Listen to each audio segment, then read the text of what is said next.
The radio on the kitchen counter was still playing when Frank Dillard walked out to his grove that morning. The air was heavy, the sun still low over the horizon.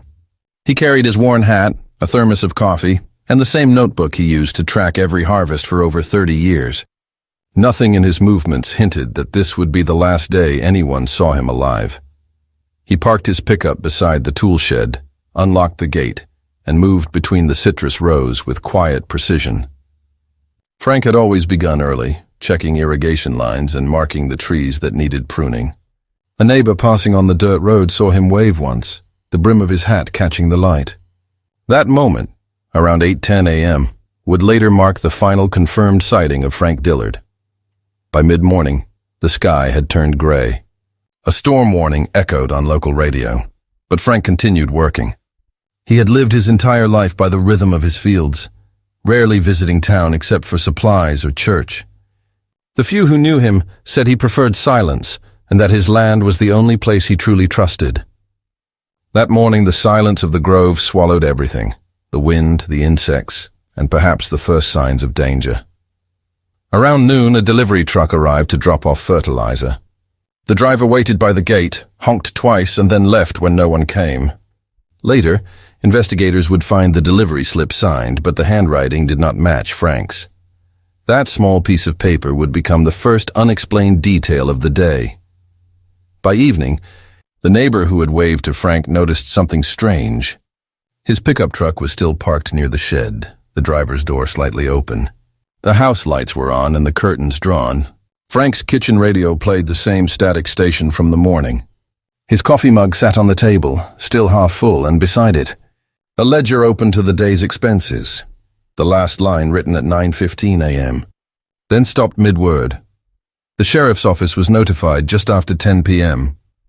Deputies searched the grove with flashlights, calling his name through the trees. They found nothing disturbed, no tools missing, no signs of theft, no broken locks. But near the back of the property, beneath the old water tank, one deputy noticed a single glove lying in the dirt. It was caked with mud and faint traces of something darker. Inside the house, nothing suggested a struggle. Frank's wallet, watch, and truck keys were all where they should have been. The only odd detail was that the back door was unlocked, and a single boot print led out toward the grove. Neighbors gathered by the fence, whispering theories. Some believed Frank had fallen ill and wandered off. Others suspected someone had been watching him for weeks, waiting for a quiet morning when no one would notice. As the search extended into the night, officers brought in dogs. The scent ended abruptly at the edge of the grove, near a line of tire tracks that curved toward the main road. They belonged to a vehicle larger than Frank's pickup, and the tread marks did not match any belonging to his neighbors. By dawn, the search teams were exhausted. The grove stood untouched, the dew glistening on the leaves as if the world had simply continued without him. The radio in the kitchen had gone silent, its battery drained. When Detective Alan Pierce arrived that morning, he found the half-filled ledger still open, the pages stiff from humidity. Frank's name was written neatly across the top, underlined twice. Below it, the last number trailed off mid-entry, unfinished, as if interrupted by something sudden. The glove, the boot print, the open truck door, the lights that never went off. Every sign pointed to something unnatural. Yet there was no body, no evidence of where he had gone or why. By sunrise, the land was quiet again. The field stood still under a pale sky. Frank Dillard had vanished without a trace, leaving behind only a cold cup of coffee, a broken routine, and a mystery that would haunt Lake Monroe for decades. Frank Dillard lived a life built on discipline and soil. At 60 years old, his days followed the same quiet rhythm that had shaped him for decades. Each sunrise found him walking the narrow path between his citrus trees, checking irrigation valves, trimming branches, and marking the day's work in a small notebook worn from years of use. He never hurried. He never complained. For Frank, the land was not just property, it was purpose. He had settled near Lake Monroe in the early 1960s, buying a modest stretch of farmland with savings earned from seasonal labor in Florida and Ohio. By the late 70s, he was known as one of the few independent citrus growers still operating after larger companies had taken over nearby orchards. He was not wealthy, but his reputation was built on fairness and hard work. If a neighbor needed tools or a day's help, Frank always offered quietly, expecting nothing in return. Those who knew him described him as reserved, polite but distant. His wife Margaret had passed away in 1975 after a brief illness. They had no children, and her death left him withdrawn. He stopped attending community events, selling most of his produce through a small distributor in town. Still, he remained part of the landscape. People saw his truck every morning on the same dirt road, and that consistency became his identity. Frank's farmhouse stood just beyond the grove, simple and orderly. Inside, everything had its place. Ledgers stacked neatly by the desk, farm receipts organized by month, tools cleaned and hung in perfect rows. Visitors said the house felt frozen in time, as if nothing had changed since the day Margaret died. In the evenings, he sat by the window overlooking the orchard, listening to the radio or reading crop reports. Despite his quiet manner, Frank had a sharp sense of business. He managed his farm alone, negotiating his own supply contracts and keeping every record by hand. The local co-op admired his precision, but some found him difficult to work with. He refused to take loans, and he resisted selling his land even when larger developers approached him. His independence, once respected, began to isolate him from the people around him. There were whispers that Frank had recently argued with a hired worker over missing equipment and unpaid hours. The story spread among nearby farmers, but few took it seriously. Disagreements came and went in seasonal work, and Frank was not a man who lost his temper easily. Yet something about the way he withdrew afterward caught notice. For weeks he stopped taking new laborers. He began locking the gate to his property, even during the day. Those changes went mostly unspoken, absorbed into the rhythm of rural life, where privacy was common and questions were few. To most, Frank remained the same steady presence, the quiet man with the weathered hat, who waved from his truck window and disappeared into the trees. What no one realized was that beneath the calm of his orchard, a secret dispute had been growing, one that might have cost him his life. The morning of June 14, 1981 began like every other for Frank Dillard. He left his farmhouse before 7, the same thermos of coffee in hand, the same deliberate steps toward the grove. But that day, unlike the others, he was not just tending to his trees. He was preparing for a business meeting, one that would never happen. Frank had arranged to meet a produce buyer from Columbus, who was interested in purchasing part of his harvest for regional distribution.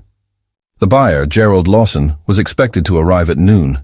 Frank noted the meeting in his ledger the night before, a rare entry marked with underlined words, Lawson, noon, Grove office. By mid-morning, the weather turned humid and still.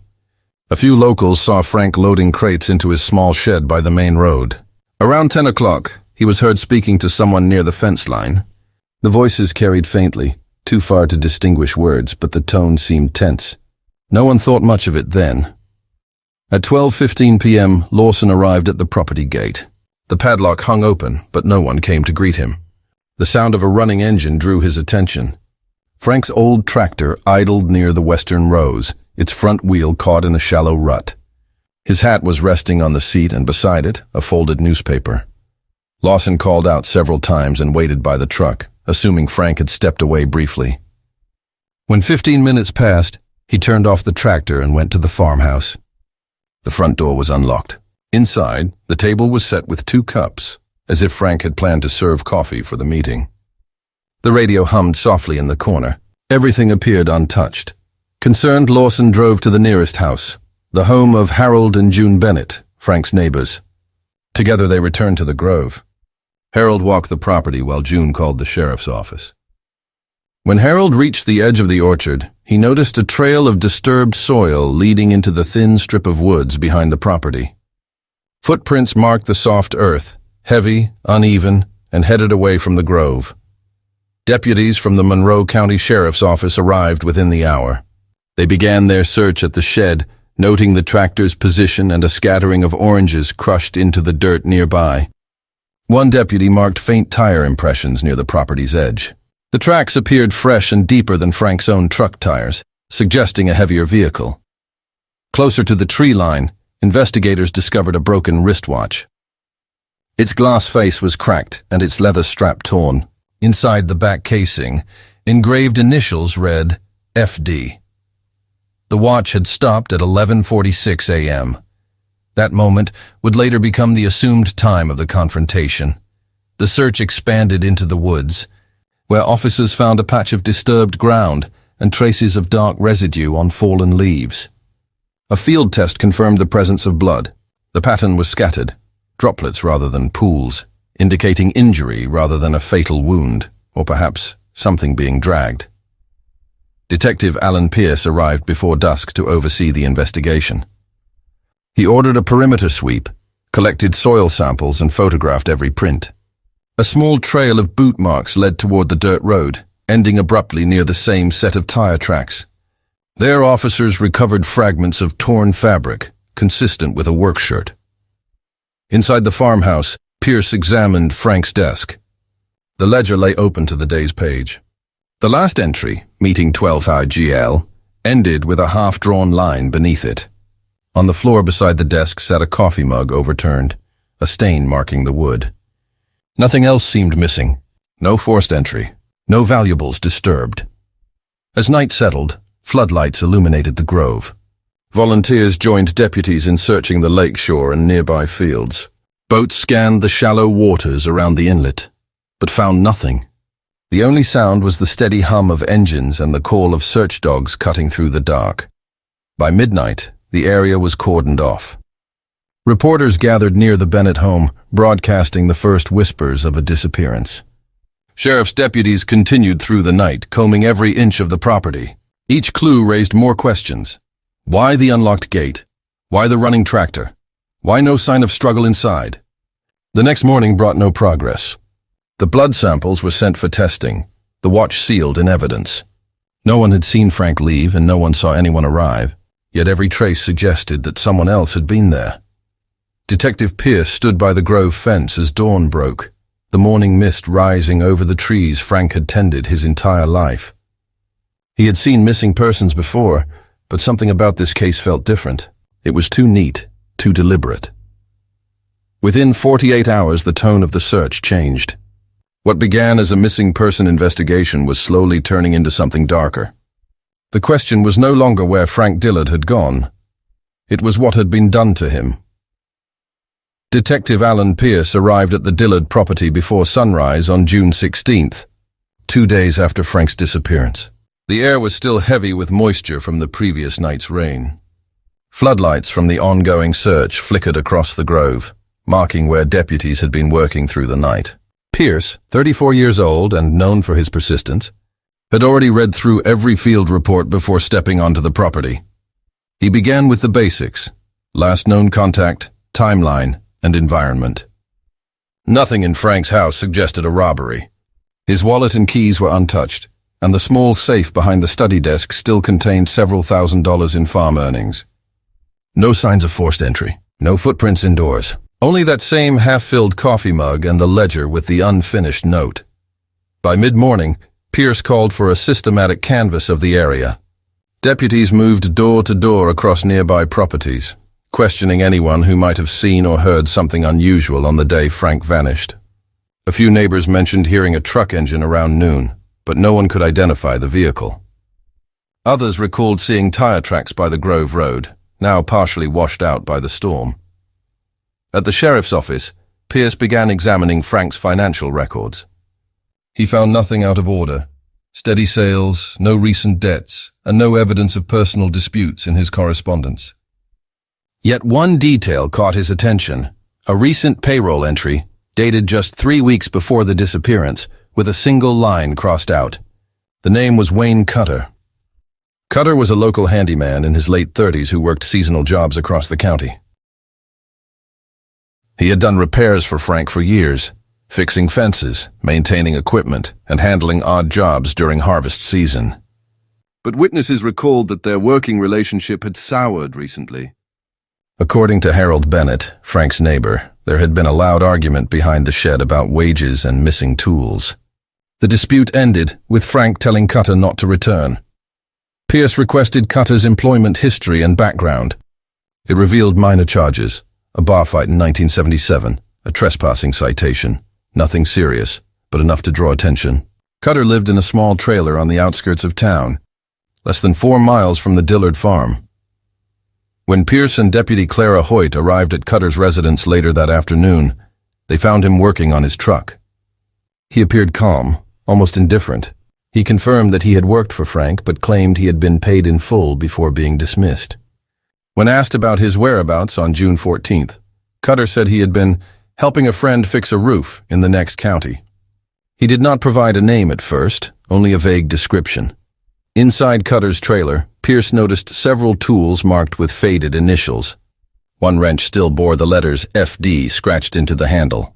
Cutter explained that Frank had given it to him as payment for earlier work. Nothing in the trailer directly tied him to the disappearance, yet his tone, clipped and impatient, left Pierce uneasy. Forensic teams processed Frank's grove for the next 3 days. Soil analysis confirmed small traces of blood near the western tree line, matching Frank's blood type. The broken wristwatch, identified as his, had fingerprints belonging only to the victim. The tire tracks remained the most critical clue. Their pattern indicated a heavy-duty pickup, likely with worn rear treads. Cutter's truck matched that description. When Pierce re-questioned Cutter 2 days later, he brought up the inconsistency in the timeline. Cutter's supposed friend could not be found, and no one in the next county recalled seeing him that day. Cutter's demeanor shifted, defensive but controlled. He repeated that he had nothing to do with Frank's disappearance. Without a confession or solid physical evidence, Pierce had no grounds for arrest. Still, the detective remained convinced that Cutter was hiding something. He ordered a quiet surveillance, hoping the man might slip or flee. The following morning, officers drove past Cutter's trailer. The truck was gone, the door was open, and inside the place was stripped bare. Drawers emptied, clothes missing, personal items removed. Cutter had vanished sometime during the night. Detective Pierce stood in the doorway, staring at the empty room. The coffee still sat cold on the counter, its surface undisturbed. It was a scene too familiar, too close to the one left behind at the Dillard farmhouse. Within days of the investigation's beginning, the man most suspected in Frank Dillard's disappearance had disappeared himself, and the quiet farming town of Lake Monroe realized that what had started as a mystery on a citrus grove was rapidly becoming something much darker. The disappearance of Frank Dillard spread through Monroe County like a shadow that would not lift. In a place where everyone knew every truck, every road, and every neighbor by name, the thought that a man could simply vanish was almost unthinkable.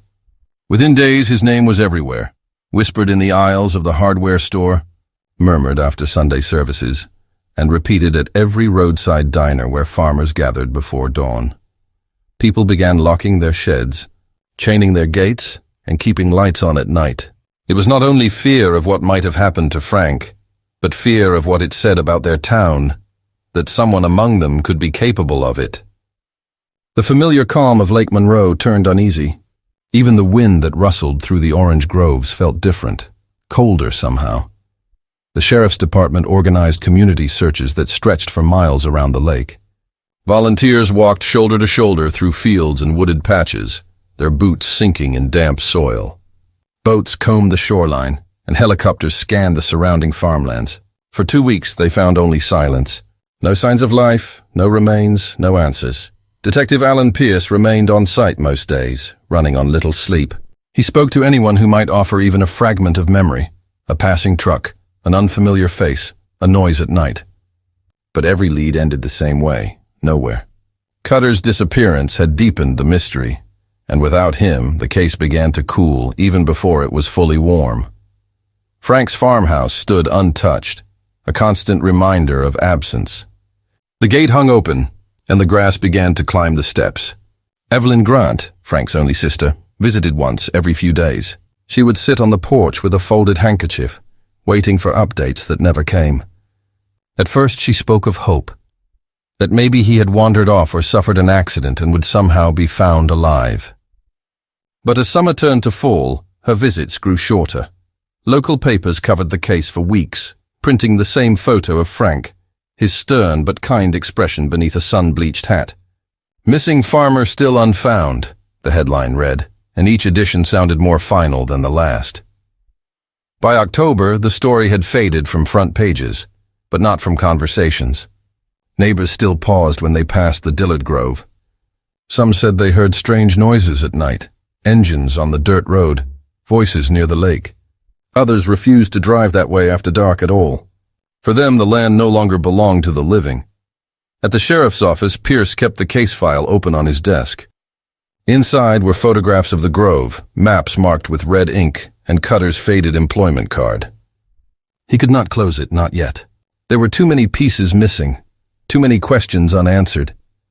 For months, the town remained suspended between hope and resignation. And then, just when the investigation seemed buried under routine and silence, something unexpected arrived. An envelope appeared at the sheriff's office mailroom with no return address. Inside was a single sheet of paper, folded twice. The handwriting was shaky but deliberate. It contained only one sentence, 8 words that reignited everything Pierce thought had gone cold. It read, "I know where Frank rests." The letter arrived without warning and carried no signature. But the words were enough to ignite a dying investigation. Detective Alan Pierce studied the note again and again. "I know where Frank rests." It was written in block letters, the ink slightly smudged, as if the writer had hesitated before sealing the envelope. The postmark came from a small town 20 miles south of Monroe County. Acting immediately, Pierce and 2 deputies followed the clue to an abandoned limestone quarry just beyond the county line. The site was overgrown, silent except for the wind that echoed through hollow pits. Volunteers joined the search, combing the steep ledges and water-filled basins. For 2 full days, officers sifted through mud and debris. They found nothing, no remains, no personal items, not even a sign that anyone had been there recently. The letter's author was never identified.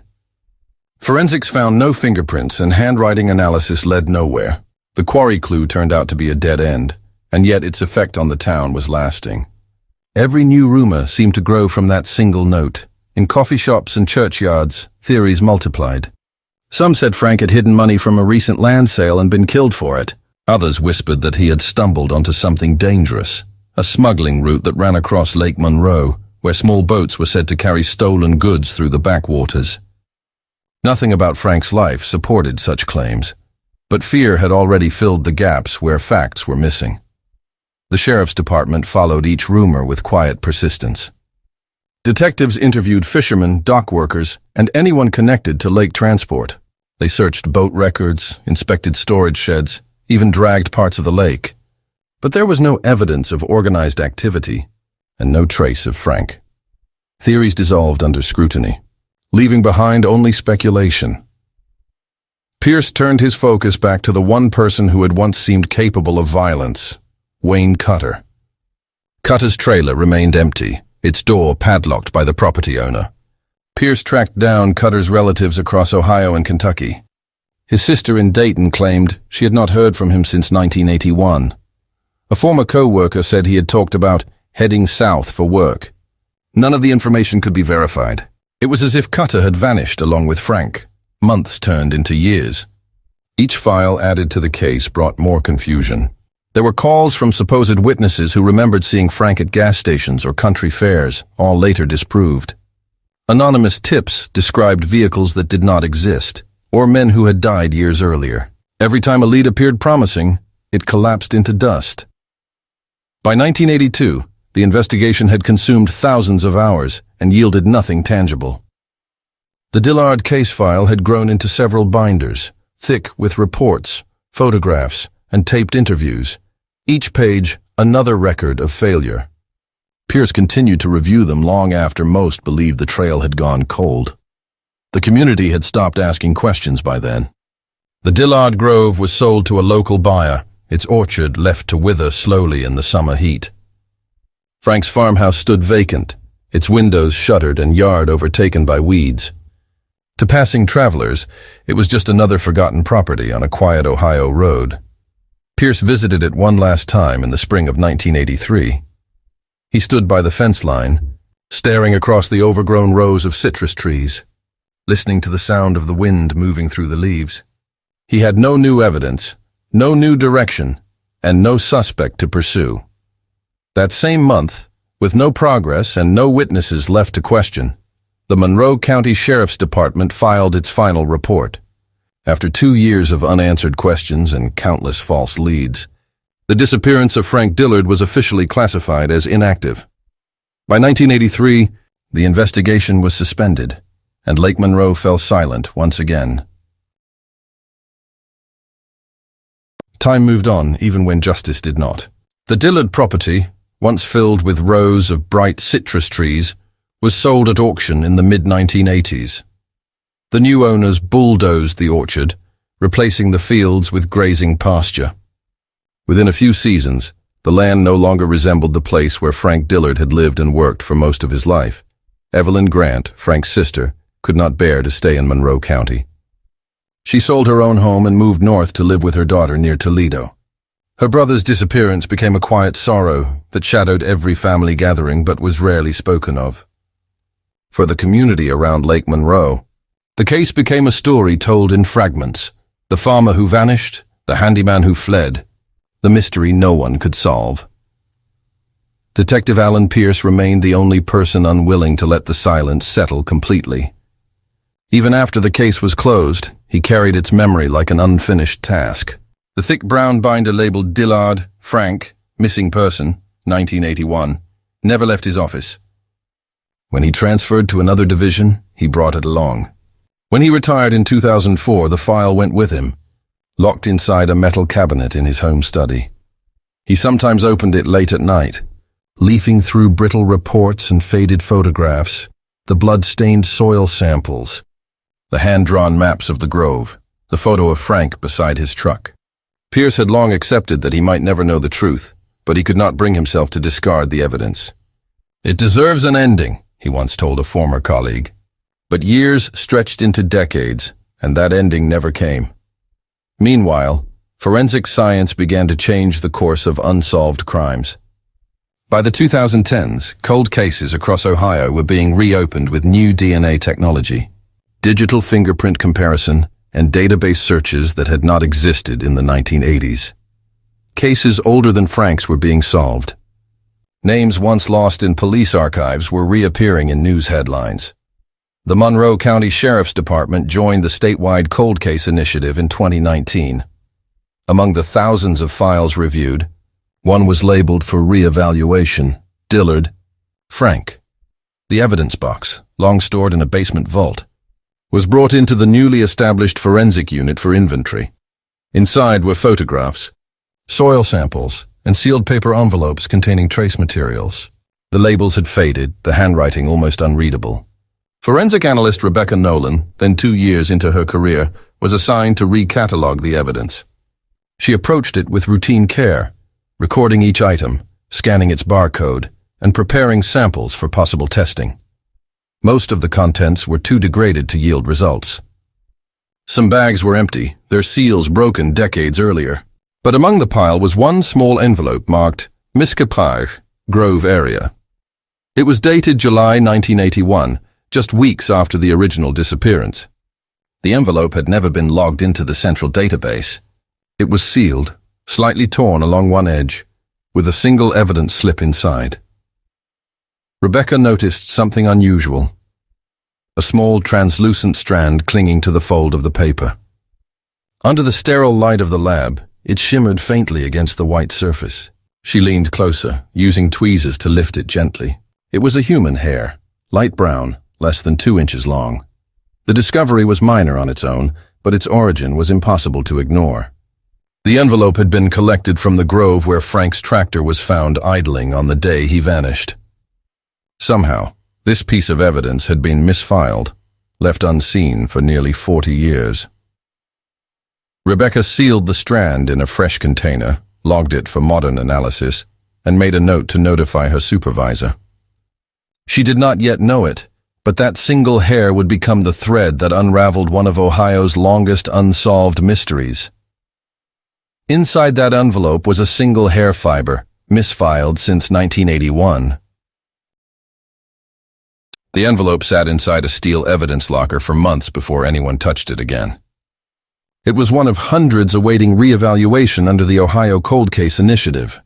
When it finally resurfaced in 2021, the task of re-examining the material fell to forensic technician Rachel Klein, a meticulous analyst known for treating forgotten evidence as if it were fresh from a crime scene.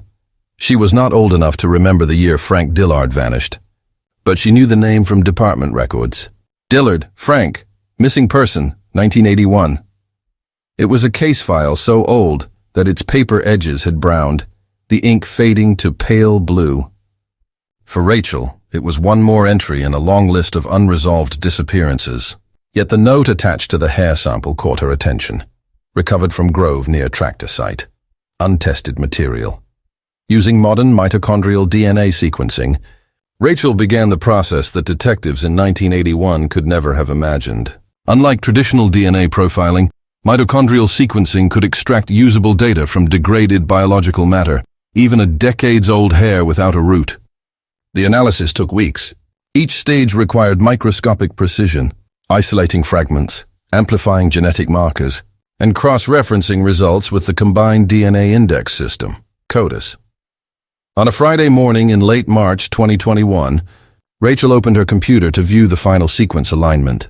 A green bar appeared across the screen, followed by the confirmation line, match found. Partial mitochondrial profile consistent with CODIS entry, K5 47218. The registered name appeared seconds later. Cutter. Wayne H. Rachel read the name twice. It meant little to her at first. She had no reason to connect it to a 40-year-old missing person case. But the next page of the system record told her what she needed to know. State of Kentucky Department of Corrections. Inmate. Released 2018. Paroled 2019. Rachel froze, the hum of the lab equipment fading around her. She opened the old Dillard file, searching the digitized case summary. There it was, under primary person of interest. 1981. Wayne Cutter, former employee. Terminated by Dillard after wage dispute. After 4 decades, the name that had once filled every sheriff's report had reappeared through the precision of modern science. Rachel immediately alerted her supervisor, who verified the data and contacted the Monroe County Sheriff's Department. Within 48 hours, Detective Michael Graves, now head of the county's cold case unit, reopened the Dillard investigation under the new lead. Graves was a measured man, careful with his words, but even he felt the weight of what had been uncovered. He requested a cross-agency meeting with Kentucky authorities to trace Cutter's post-prison record. The background check revealed that Cutter had served a 20-year sentence for aggravated assault committed in 1999, a bar fight in Lexington that nearly turned fatal. He had been released under parole supervision 2 years earlier, using a modified name, Wayne C. Dalton. Further investigation showed that he had obtained state identification under that alias, secured low-wage construction work, and lived in a small town outside Bowling Green. The quiet, unassuming life he had built under his new name was a sharp contrast to the violent temper described in the 1981 police notes. Detective Graves and his team prepared an interstate warrant for questioning. When they arrived at Cutter's listed residence, a modest single-story home on the edge of a wooded road, it was early evening. The sky was dim with the last light of day, cicadas rising in a steady drone. Cutter was not there. Inside, the small house looked ordinary at first. A coffee mug on the counter, a folded newspaper, a worn sofa facing an old television set. Yet as investigators moved through the rooms, they noticed the meticulous order of the place. Everything labeled, sorted, contained. It was the kind of environment built by someone who feared losing control. In the bedroom closet, beneath a pile of shirts, Detective Graves found a locked metal box. It was small, old-fashioned, the kind used decades ago for storing cash or documents. The lock was weak. They pried it open carefully with a flat tool. Inside lay a few folded letters, an expired driver's license, and a single leather-bound notebook. The first page was dated July 1981. It was a journal. The entries were written in slanted cursive, some faint with age, others pressed deep into the paper. The early pages described long days of labor, frustration with money, and resentment toward an unnamed employer.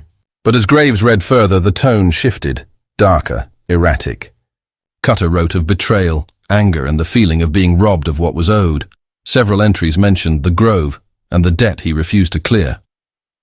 One line read, "He said he would not pay me another cent. I told him we would settle it ourselves."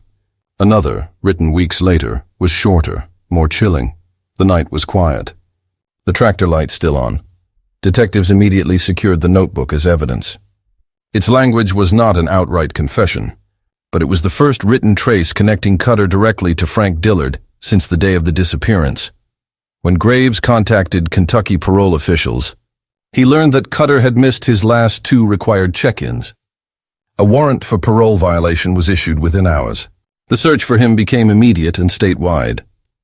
As night fell, detectives expanded their sweep across rural Kentucky, tracing reports of a man driving an old beige pickup matching Cutter's registered vehicle. Roadblocks were established, and alerts were sent to nearby counties. The name Wayne Cutter resurfaced on law enforcement radios for the first time since 1981. News of the forensic match reached Evelyn Grant through official channels. She was 81 years old when she received the call. The voice on the other end said only that a major development had occurred in her brother's case. For her, it was not closure yet, only the echo of a story that had waited too long for resolution. Back at the forensic lab, Rachel Klein reviewed the data again. The result was irrefutable. The mitochondrial match between the hair recovered from the Dillard Grove and the profile of Wayne Cutter was statistically conclusive. The evidence that had slept in a file for 40 years had finally spoken. Detective Graves placed the notebook inside a sealed evidence bag and labeled it for transfer.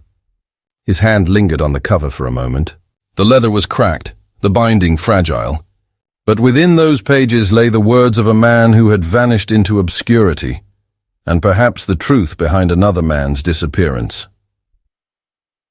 When authorities found Cutter's residence, they discovered something no one expected: a journal. The notebook's pages were fragile, the paper yellowed by age and smudged with sweat and soil. Detectives handled it carefully, photographing every word before each page was turned.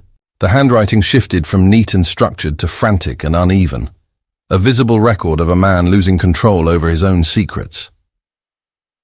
The first section detailed ordinary frustrations: late wages, long hours, debt and resentment toward an unnamed landowner by the lake. Then, buried several entries in, came the shift that stopped every reader in silence. Cutter had written, "It was never meant to happen. The fight went too far. He would not stop shouting, and I saw red. The light from the shed was still on when he fell." The words were uneven, scratched into the page as if carved in haste. Cutter never mentioned Frank Dillard by name, but every detail matched the night Frank vanished. The location, the grove, the shed light still burning. Another line, written days later, read, "I buried the past in the roots of a dying tree." Detective Michael Graves read the passage twice before looking up at the team. The phrase, "roots of a dying tree," struck a chord. According to old property records and aerial photos, there had once been a small cluster of citrus trees left standing after the land was sold. Over the decades, all had been cleared, except one. It stood near the far edge of what used to be the Dillard Grove, close to the old irrigation ditch. Graves and his team cross-referenced Cutter's notes with historical maps. The pattern was undeniable.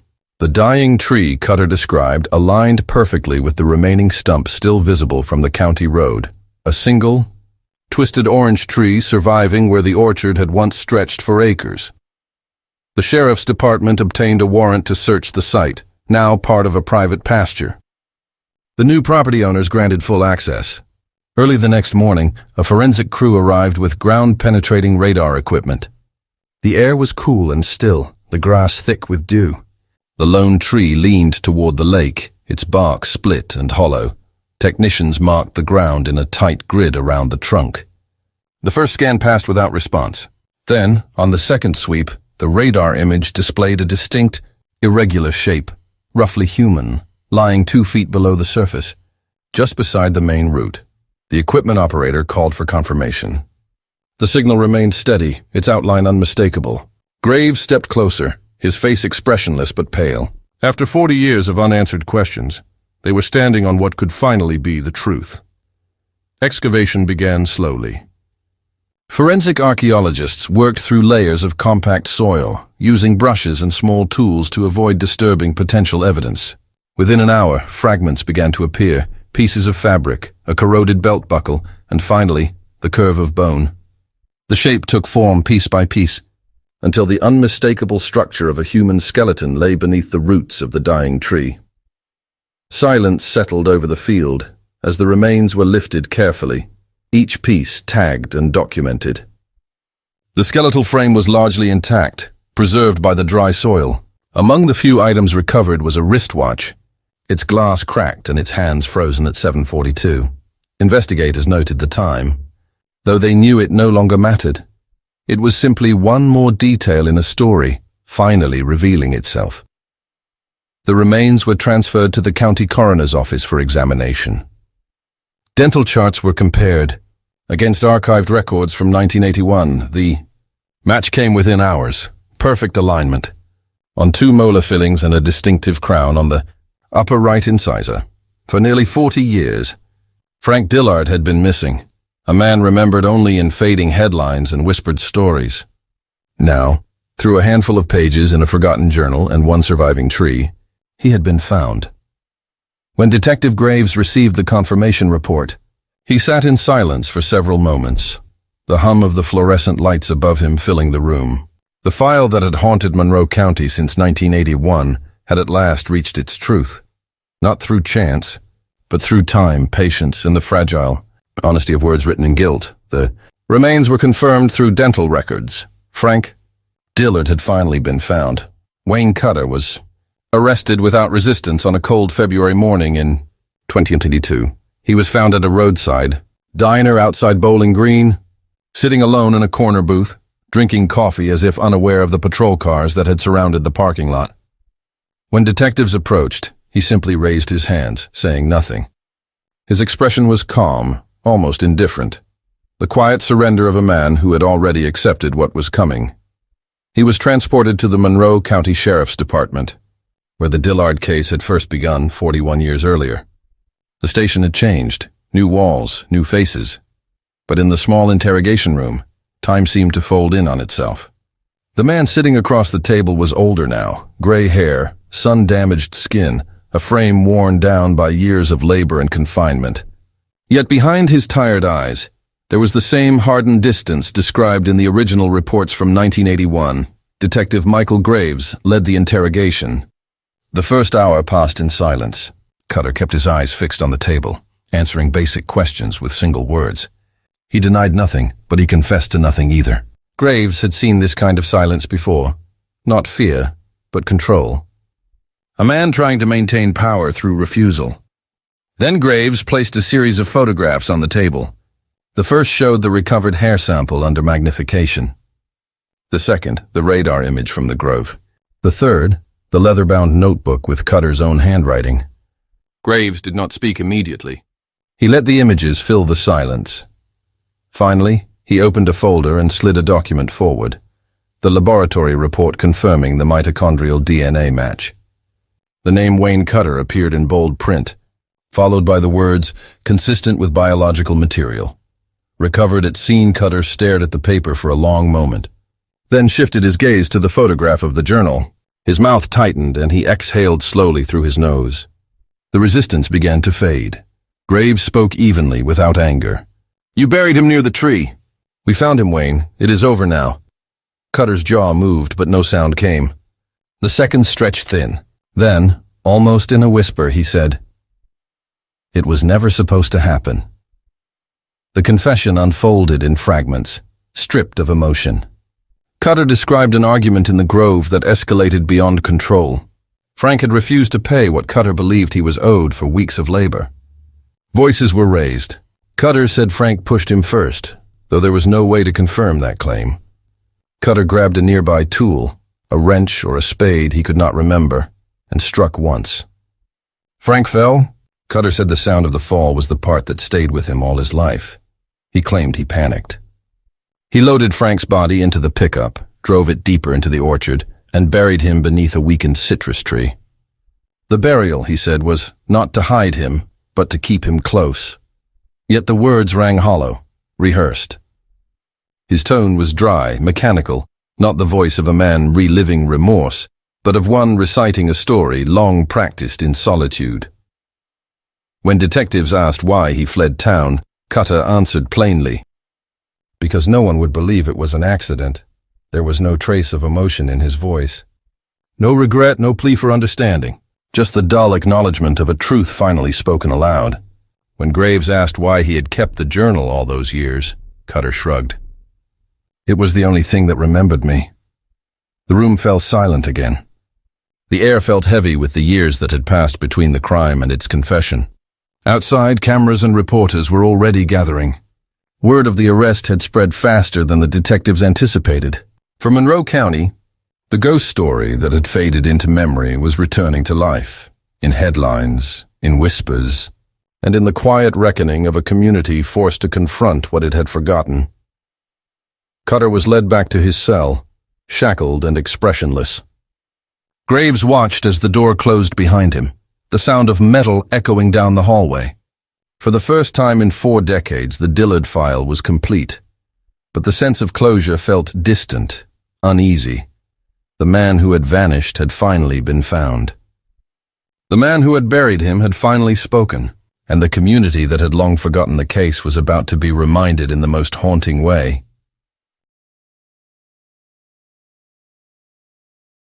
The news broke before dawn, spreading through Monroe County like a gust of wind stirring long-settled dust.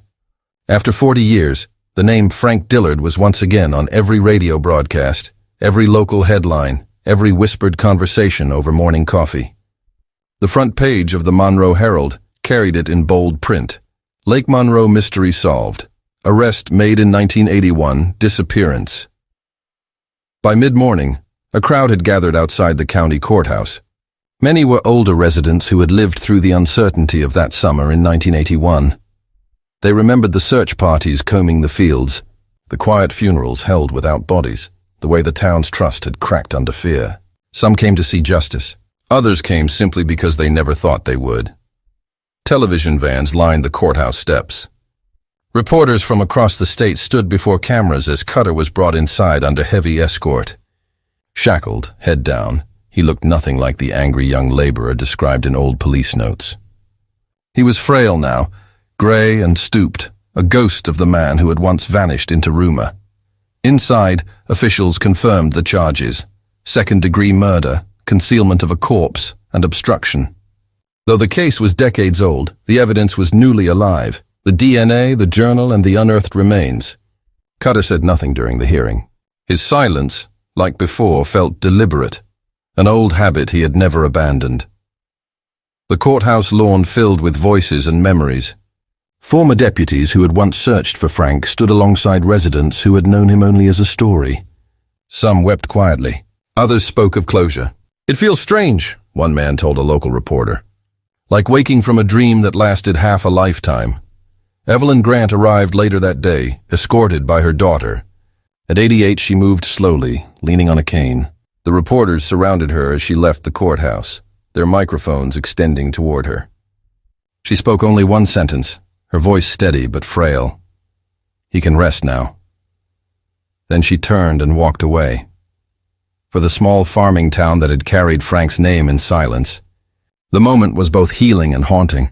Storefronts that once displayed missing person posters decades earlier now carried newspaper clippings of the arrest. Church congregations spoke of forgiveness. In diners and grocery aisles, the story replayed in fragments. Not everyone agreed on how to feel.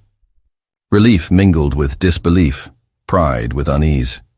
Many could not understand how the truth had hidden in plain sight, in an evidence locker, in a forgotten notebook, and in the roots of a single tree. Time had not erased the answers. It had only buried them deeper.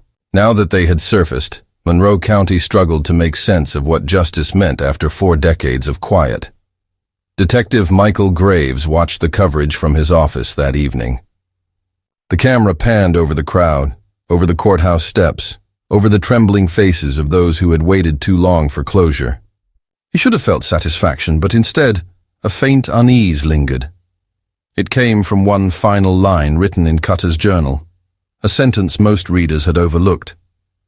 In an entry dated a few days after the killing, Cutter had written, "He was not supposed to be there." He saw too much. The handwriting was shaky, uneven, as though written in fear rather than anger. Graves reread the line several times. It was not part of Cutter's confession to Frank's death. It hinted at something else, someone else. The town believed the story was over. But within that single sentence lay the possibility that another figure had stood in the shadows of the grove that night. Unseen, unnamed, and still unknown. But one final detail from Cutter's journal hinted there might have been someone else there that night. Detectives combed through Cutter's journal again, searching for meaning in the fragments and scattered phrases. One name appeared more than once, Thomas Wade. It was written in hurried strokes, beside notes about tools, vehicles, and late-night work around the grove. The name had never surfaced in the original investigation. For decades, it lay buried in forgotten paperwork, unnoticed and unconnected. When investigators reopened the case file, they traced the name through old employment records from 1981. Thomas Wade had been a seasonal drifter, hired briefly to assist with repairs on several farms near Lake Monroe. He had worked for Frank Dillard, and later, alongside Wayne Cutter. County archives showed his paychecks ended the same month Frank disappeared. Detective Michael Graves contacted nearby counties, searching for any trace of Wade after that summer. It took weeks before they found a small death certificate from 1993. Wade had died in a construction accident in Illinois. No family was listed, no next of kin, just another name fading into the margins of history.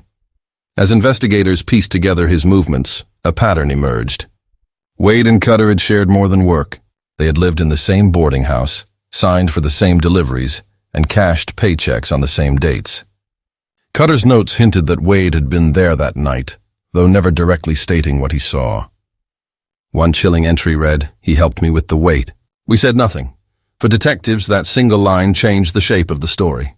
It suggested Cutter had not acted alone in concealing the body. Wade's silence, whether born of fear or loyalty, had kept the secret intact for over 40 years. But with both men now gone, no confession could ever confirm it. Theorists debated whether Wade had been a willing accomplice or a terrified bystander caught in something he could not escape. Either way, his role deepened the tragedy. One man was dead, another imprisoned, and a third, unseen until now, had carried the truth to his own grave. The discovery did not alter the outcome, but it gave the case one final layer, the quiet power of silence. Frank Dillard's story had never been only about a crime. It was about how easily truth can vanish when fear takes its place. In 2023, the Monroe County Sheriff's Department officially closed the Dillard case. The files were boxed, labeled, and stored among other relics of unfinished lives. At Lake Monroe, the grove stood empty now, the land reclaimed by time and stillness. Detective Graves visited once more before the file was archived. He stood near the lone tree where Frank had been found, listening to the wind move through the leaves. The case was over, but the questions and the silence remained. The Dillard case was finally closed, but its echo lingered through the quiet fields of Lake Monroe. Time has a way of softening even the sharpest edges of tragedy.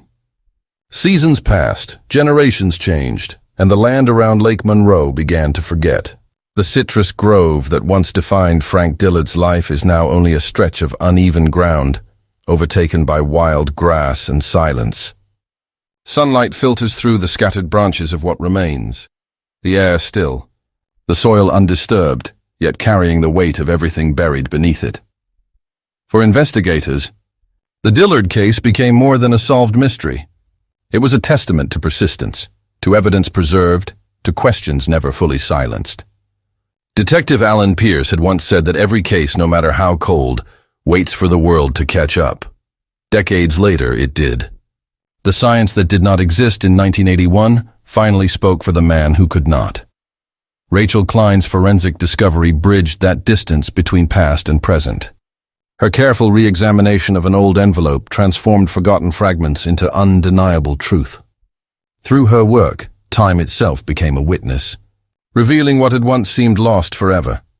Frank's story is not one of swift justice, but of endurance, of lives touched by patience, regret, and quiet remembrance. For Evelyn Grant, her brother's name was finally cleared of mystery. For Monroe County, an old wound quietly closed. And for those who still pass the lake road at dusk, the story lingers like a faint echo carried over the water. The orchard stands again in silence. No tractors hum, no tools rest by the shed, only the low rustle of wind through tall weeds. Yet beneath the calm surface, truth has already spoken, its voice steady, its reach unstoppable.